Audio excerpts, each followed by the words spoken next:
தெருநாய்கள் தொல்லை நமது நாட்டில் பெரிய பிரச்சனையாக மாறியுள்ள நிலையில் இந்த வழக்கில் உச்சநீதிமன்றம் முக்கியமான ஒரு தீர்ப்பை வழங்கியுள்ளது. அதாவது ஆக்ரோஷமாக உள்ள நாய்கள் மற்றும் ரேபிஸ் நோயால் பாதிக்கப்பட்ட நாய்களை கருணை கொலை செய்ய உச்சநீதிமன்றம் அனுமதி அளித்துள்ளது. மேலும் அப்படி கருணை கொலை செய்யும் அதிகாரிகளுக்கு முழு சட்ட பாதுகாப்பு வழங்கப்படும் என்று தெரிவிக்கப்பட்டுள்ளது. இந்தியாவில் தெருநாய் பிரச்சினை கடந்த சில ஆண்டுகளாகவே விஸ்வரூபம் எடுத்துள்ளது. கொரோனா காலத்தில் தெருநாய்களை முறையாக கட்டுப்படுத்தாமல் விட்டதே இந்த பிரச்சினைக்கு முக்கிய காரணமாக இருக்கிறது. இதற்கிடையே தெருநாய் விவகாரத்தில் கடந்த ஆண்டு உச்சநீதிமன்றம் முக்கியமான ஒரு தீர்ப்பை வழங்கியது.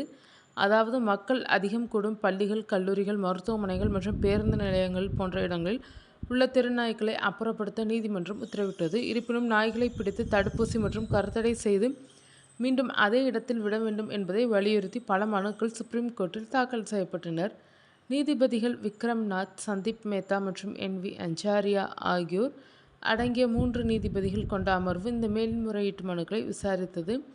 இந்த வழக்கில் தீர்ப்பு வழங்கப்பட்ட நிலையில் அனைத்து மேல்முறையீட்டு மனுக்களும் ரத்து செய்யப்பட்டது. அதாவது பொது இடங்களில் இருக்கும் தெருநாய்களை அப்புறப்படுத்த நீதிமன்றம் உத்தரவிட்டது. மேலும் மிகவும் ஆக்ரோஷமாக இருக்கும் நாய்கள் மற்றும் ரேபிஸ் நோயால் பாதிக்கப்பட்ட நாய்களை கருணை கொலை செய்யவும் நீதிமன்றம் அனுமதி அளித்தது. வெறிபிடித்த, குணப்படுத்த முடியாத ரேபிஸ் நோயால் பாதிக்கப்பட்ட அல்லது கடுமையான ஆக்ரோஷத்துடன் மனிதர்களை தாக்கும் ஆபத்தான நாய்களை தகுதி வாய்ந்த கால்நடை மருத்துவ நிபுணர்களின் முறையான பரிசோதனைக்கு பிறகு விலங்கு வதை தடுப்பு சட்டம் மற்றும் விலங்கு பிறப்பு கட்டுப்பாடு விதிகளின்படி கருணை கொலை செய்ய அரசு அதிகாரிகளுக்கு நீதிமன்றம் அனுமதி அளித்துள்ளது.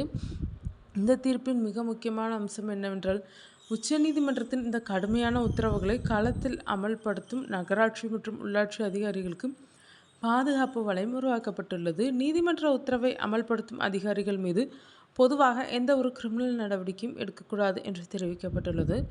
இதனால் இந்த நடவடிக்கைகளை எடுக்கும் அதிகாரிகள் மீது உடனடியாக விலங்கு நல ஆர்வலர்களால் முதல் தகவல் அறிக்கை பதிவு செய்ய முடியாது. அதற்காக அதிகாரிகள் என்ன வேண்டுமென்றாலும் செய்யலாம் என்றும் இல்லை. அதிகாரிகள் தங்களின் அதிகாரத்தை தவறாக பயன்படுத்தியதற்கோ அல்லது உள்நோக்கத்துடன் செயல்பட்டதற்கோ போதிய முதற்கட்ட ஆதாரங்கள் இருந்தால் FIR பதிவு செய்யப்படும்.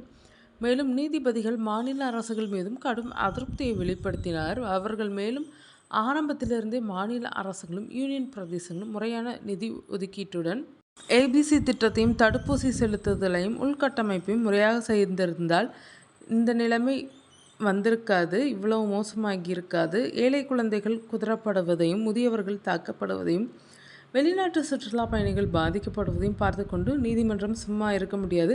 இனிமேல் இந்த விதிகளில் அலட்சியம் காட்டினால் நீதிமன்ற அவமதிப்பு வழக்கை சந்திக்க நேரிடும் என்றனர்.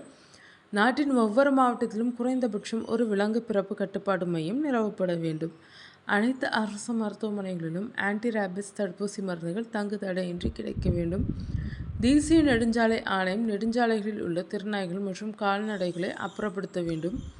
விதிகளை முறையாக பின்பற்றவில்லை என்றால் நீதிமன்றங்கள் தானாக முன்வந்து வழக்கு பதிவு செய்ய வேண்டும்.